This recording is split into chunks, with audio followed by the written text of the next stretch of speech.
Tonight, the city calling on the province to reopen outdoor facilities. Supporting people in their ability to get outside is good for physical health and for mental health. The Toronto Board of Health is urging the Ford government to reconsider the rules while seeking legal counsel to determine if the city could open the amenities themselves. Plus, 2,700, it's still too high.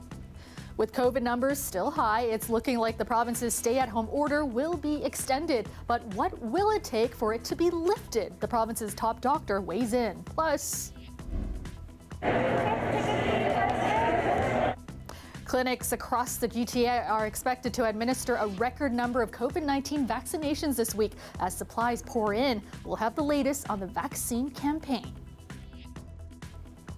Good evening, I'm Kelda Yoon. Well, as the weather gets warmer, more people are itching to play outdoor sports, and there are growing calls tonight for the province to loosen the restrictions. Today, the Toronto Board of Health voted to urge the Ford government to lift the ban on outdoor recreational facilities. Our Dahlia Ashry is live at a tennis court downtown, and Dahlia, spaces like that have been ordered closed, although that hasn't stopped some people. That's right, Kelda. Tennis courts, basketball courts, baseball diamonds, soccer fields, and golf courses have all been ordered closed for almost a month now. Now, this tennis court right behind me, the nets are still up, so that didn't stop many people from coming out and practicing and playing some tennis earlier today. And many of the people I spoke with expressed their frustrations, saying tennis is a socially distant sport and are urging the province to ease the restrictions and reverse the restrictions. 12-year-old Ronik Pashbani was training hard for a national tournament. I was supposed to go to a nationals tournament in Mont Tremblant and Calgary, but that got canceled because of COVID. The aspiring pro tennis player thinks the Ford government dropped the ball when it came to outdoor restrictions. Like if you're allowing kids to be around the playgrounds, like everyone hugging each other, everyone touching the same equipment, and in tennis you're like 20 feet apart from each other and you're hitting a ball that's very minimal contact. I don't know what they're thinking sometimes. I think we are more closer in a grocery store than here.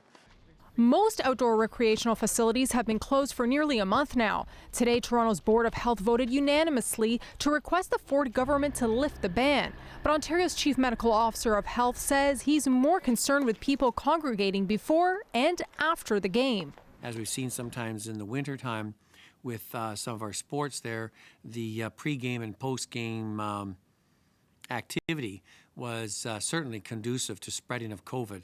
But this tennis instructor disagrees. When we socialize, especially with the stay at home, we try to socialize on court. Now with these public courts, we talk from one side to the other.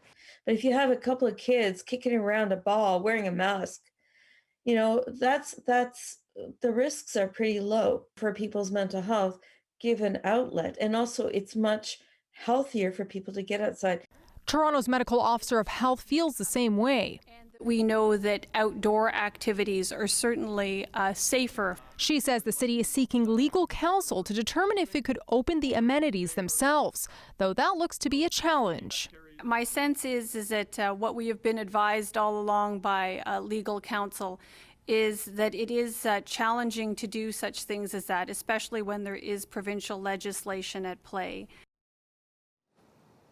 Dr. David Williams says they are asking the science table for advice on the outdoor congregate activities. Now, many of the people I spoke with today, including the tennis instructor, tells me that many people's mental health is compromised, and that's why they want the tennis courts to reopen and allow people to go out and play. And that's why there's also a petition circulating online with over 17,000 signatures urging the province to reverse its decision. Now, the province still has not said if there's a date or plan on when or if they will reverse this decision. Kelda? Thanks, Dahlia. That's our Dahlia Ashry live for us tonight. Charges have been laid and more than $10,000 worth of alcohol was seized after police raided an illegal party with around 150 people in attendance. The large maskless gathering was inside this building near Dundas and Huron. Toronto police say they were called to the area for a dispute in a laneway around 1:30 Sunday morning. While there, officers heard loud music and called in the dedicated COVID-19 enforcement team. When officers moved in, most of the people inside fled, but police were able to charge 24 people under the Emergency Management and Civil Protection Act. Officers also seized $13,000 worth of alcohol. Ontario's stay-at-home order is set to expire next week, but it isn't looking likely the order will be lifted then. We are learning, though, when that could happen, and it comes down to COVID numbers. The province's top doctor revealing his target today. Queen's Park reporter Mike Crawley has more. Schoolyards across Ontario remain silent and empty. The province-wide stay-at-home order is in effect until Thursday of next week, and all the signs suggest it won't be lifted then. The medical experts have been very clear that we need to stay the course for right now. What has to happen before schools can reopen and the province starts returning to normal? We really need to see a pretty significant drop in the numbers of cases. Ontario is reporting just over 2,700 new COVID cases today, the lowest daily number since April 1st. 2,700, it's still too high. It's certainly better than it was, but it's still too high. More than 800 COVID patients remain in intensive care. That's still very high, and we need to see them go down more before we can change the stay-at-home order. So what will it take for the order to be lifted? How low do the daily case numbers need to go? I haven't got a definite metric right now. It certainly will be well below 1,000, but I think that is achievable. The province hasn't averaged fewer than 1,000 cases a day since November. Even with vaccinations picking up pace, it looks to be a few more weeks before Ontario can cross that threshold. We want to get down the third wave, totally. We didn't get down the second wave totally before the third wave hit. That has added immense stress on our healthcare system.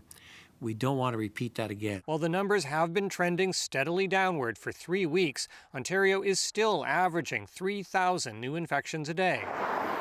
All that means it's highly unlikely the stay-at-home order will be lifted before the long weekend. Victoria Day is when people are going to socialize to a large extent and drive cases higher, just as it looks like we're on the right track to get out of this thing. One date that's being floated for easing restrictions is June 2nd. However, the government has not officially confirmed that that's the target. Mike Crawley, CBC News, Toronto.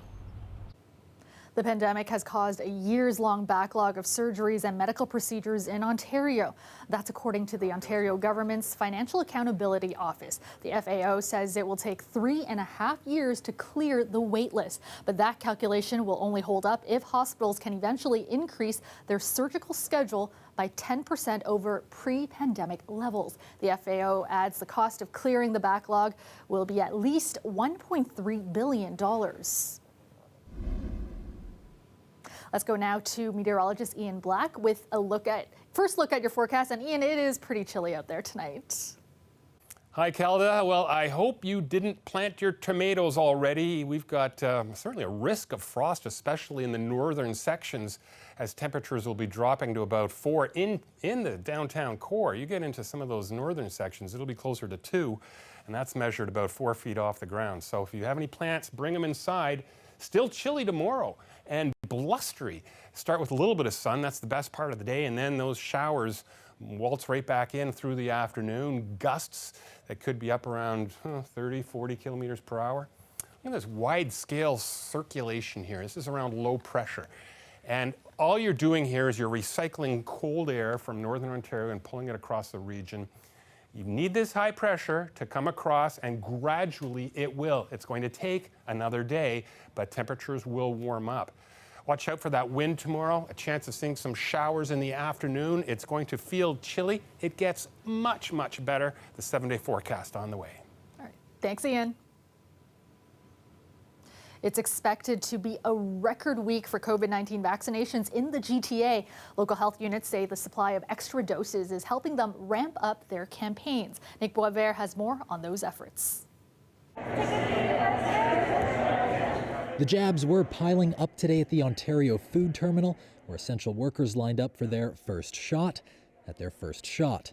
That will be a familiar sight across the GTA all week. Our vaccination numbers are going in the right direction, and so too it is the case that our COVID-19 case numbers are going in the right direction as well. And this week could help that cause more than any other so far, especially in hard-hit Peel region, where public health workers are aiming to deliver 150,000 vaccines this week, a jump over the previous high of about 100,000. The pace means the region will have given first doses to 50% of its adults either today or tomorrow, with a target of 75% by the end of May.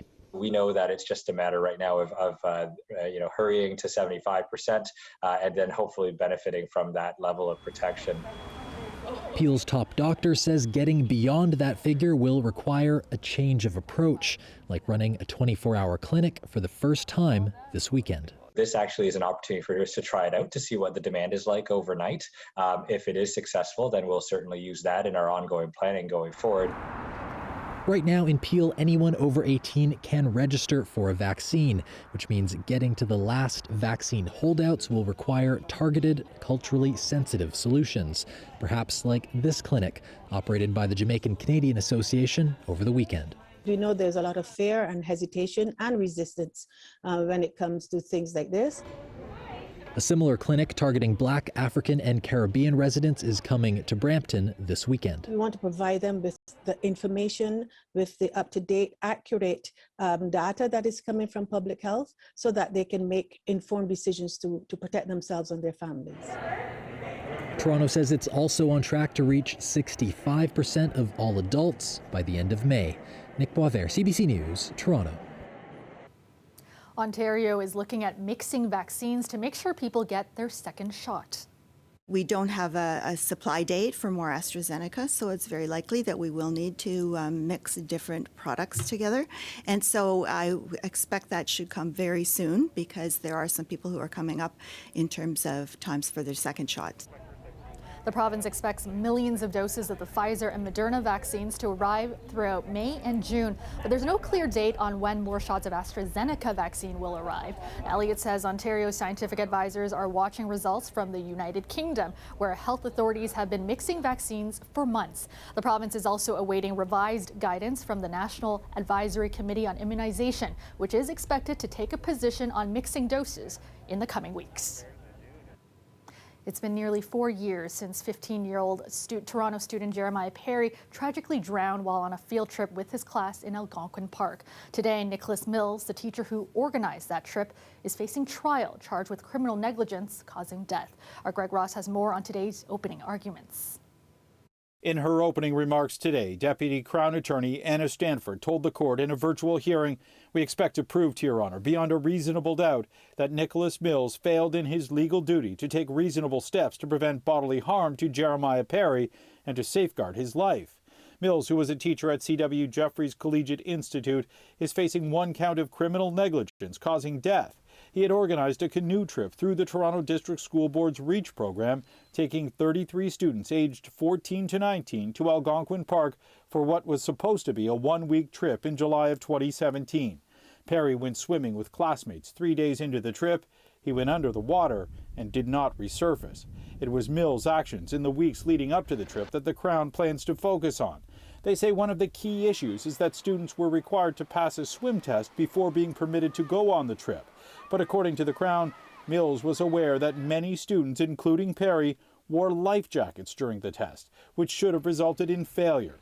Stanford told the court Mr. Mills altered the swim test that students were required to complete prior to participating in the trip because he knew that the students would not pass the more difficult but TDSB mandated test, and the rule said if they did not pass, they could not go.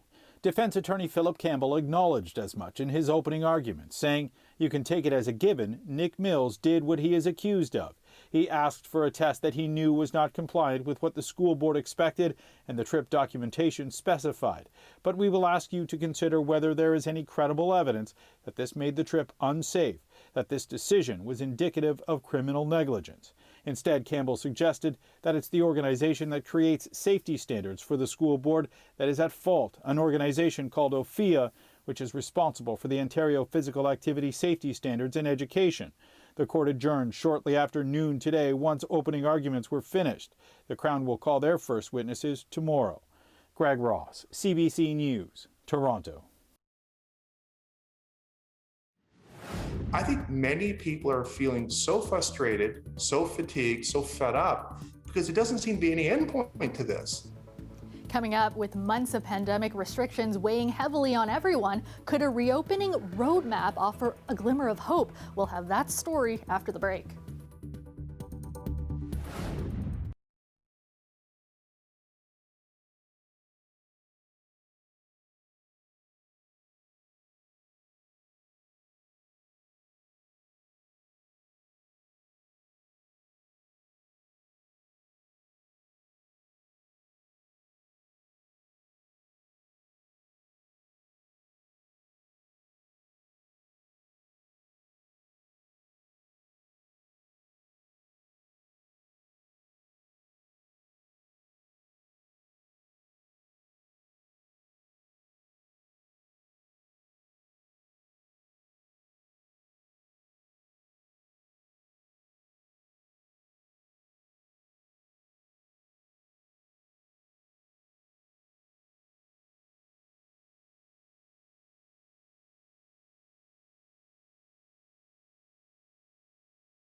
Welcome back. While we're still waiting to learn more about the stay-at-home order, some are calling for a roadmap that would outline what reopening could look like. Last week, the province of Saskatchewan unveiled a three-point plan on when restrictions might be loosened if certain thresholds, like vaccinations, are met. As Farah Morali reports, some experts say a similar roadmap here could help improve many people's mental health. With no indication of when the stay-at-home order will be lifted, clouds of uncertainty hang over the province. How are you doing mentally? Like, where are you at? We're tired. Yeah. It's been a very long time in lockdown, and I think everyone's kind of looking for a light at the end of the tunnel. The hardest part for many, not knowing what's next. that's one of the stressful things, is not having like definitive, you know, like set things to look forward to, I think. And even if we do everything right, it always seems like there's something else new that's going to go wrong, that's out of our control. It's always good to know like what's the next step. When we don't know, we're just getting like more excited. I consider myself someone with good mental health. I'm fortunate. I've never suffered depression in my life, and I'm struggling. That uncertainty is now taking a toll on some people's mental health. But it would certainly help my mental frame of mind to hear that once we meet certain targets, vaccine or hospital or otherwise, we're going to open up. And we trust that Saskatchewan people will strive to meet these metrics. Last week, Saskatchewan unveiled a 3-point reopening plan, provided certain targets, like vaccination rates, are met. It gives predictability, and that is so critical for everyone's health. Some say it's time Ontario follows suit, even with a tentative plan. The roadmap isn't just because it keeps people accountable and gives us something to work towards. It's giving a sense of control over the environment. I think many people are feeling so frustrated, so fatigued, so fed up, because it doesn't seem to be any endpoint to this. The tricky part, determining the metrics for that roadmap. You've got to take into account the degree of protection in the community, mostly via vaccination. But of course, you can't ignore the healthcare system and healthcare system capacity, and you can't ignore rates of transmission in the community. But it's not an exact science. Right now, what we need is still to realize the nuance of this and dig deep and find some patience, right? It's going to happen. But if we rush to it, we're going to screw ourselves. That patience will be key to weather the uncertainty of the coming weeks. Farah Morali, CBC News, Toronto. Clear this evening and remaining clear overnight, and it's a cool one out there. Currently, it's only 6 degrees in downtown Toronto. Let's go back to Ian now with a look at your full forecast. And Ian, it's been a pretty chilly May so far, but warmer temps are on the way. Hi, Calda. Well, the chilly weather continues, but boy, it's going to get a lot better. You just need a little bit of patience. After that, mild start to spring, the temperatures certainly have been struggling lately. We're definitely in a chilly pattern, but as I mentioned, once the sun comes back here in full force on Wednesday and beyond, the temperatures start to climb, and it looks like a pretty decent weekend here, too. We haven't been to 20 degrees since back in early April. That 20 degrees is in the 7-day forecast. Okay, let's see what happens here.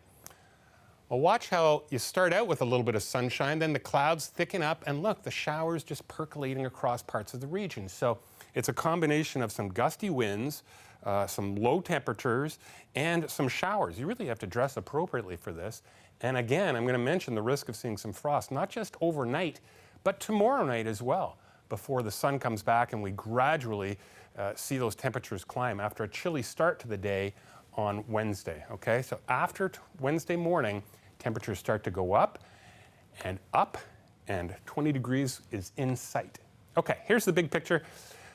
Low pressure really just circulating, lollygagging, and you get these little troughs across here. And every time one of these troughs swings through, a trough is just sort of like stretched out low pressure, you get some showers along with it. We're tapping into cool air, so it's really hard to get temperatures to be close to normal, which would be in the upper teens, but gradually that will happen. Look at these winds sustained in the 20s tomorrow, generally out of the west-northwest, and gusts that could be much higher than that. Take a look. Would not be surprised to see some gusts that are up close to 50 kilometers per hour. So that's just really hard to dress for. It's really going to be a nasty kind of a cold, damp day before things turn around, and gusts that could be up around 50. So watch out for that, okay? Look, risk of frost tonight. In the afternoon, a chance of seeing some showers. Coolish, 14 degrees. It's no bargain. But look, temperatures start to climb. That's normal, or close to it, seasonal on Thursday with a mix of sun and cloud. And look, how about that for your weekend? Can I cook or can I cook, right? Looks pretty good. Slight chance of a shower on Friday. If that doesn't warm you up, maybe this photo will. Thanks to Linda for sending that in. A beautiful, tranquil sunrise, which will be awfully chilly tomorrow morning before it gets better. That's a look at your weather. Thanks, Ian. This weather update is brought to you by Train. For a limited time, take advantage of 36 equal payments and 0% financing. It's hard to stop a train.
Toronto Raptors forward Pascal Siakam just put all of our Mother's Day bouquets to shame, buying his mom a beautiful home.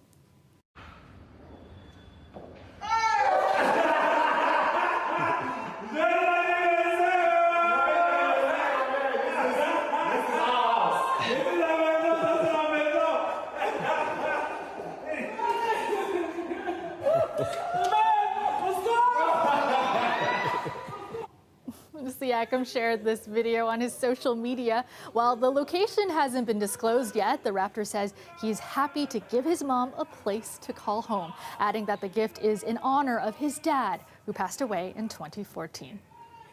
When my dad was there, she was doing it, and my dad being gone, like she's just a superhero. She's just done it all the time and without complaining or anything like that. So. And just having something special for us and for my family, and been through a lot of tough things, and I think just for me to be able to bring that joy to the family, and it's just such a blessing. And what a wonderful Mother's Day for the entire family. I love that. And that is our show for you tonight. Thank you so much for watching. Dwight Drummond has your next local newscast tomorrow at 6. I will see you back here tomorrow night at 11. And we'll leave you tonight with pictures of a sporty bunny from Windsor who is always looking for an excuse to play. This is Cookie the skateboarding rabbit. You may remember her from back in February when she showed off his sledding skills. Seems like he is a multi-talented bunny. Have a great night, everyone.